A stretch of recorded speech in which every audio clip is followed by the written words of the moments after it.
I'm Meredith. I'm a marketing manager. I would give Lucidspark a 5. For more reviews like this, click below.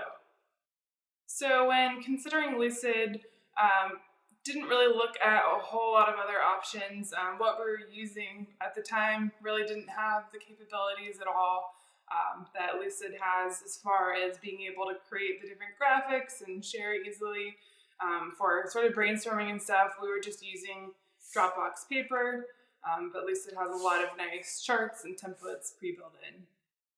So I chose Lucidspark just based on the ability to easily share any of the, boards that we created across the team, especially being, having remote workers and in-office workers.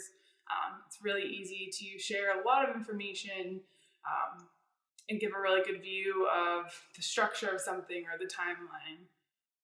To get started with Lucid, there really wasn't a long onboarding period at all. Pretty much right away started using it. It's really user friendly, so it doesn't take too long, I would say. Within a week, you're good to go. So if you're considering Lucid, I would just keep in mind how you're going to use it. If you're wanting a tool that'll help you create nice visuals that are going to be easy to print off, it's probably not your best option, but for sharing via email or pulling up in a meeting, it's a really great tool. It's definitely cost effective compared to other options.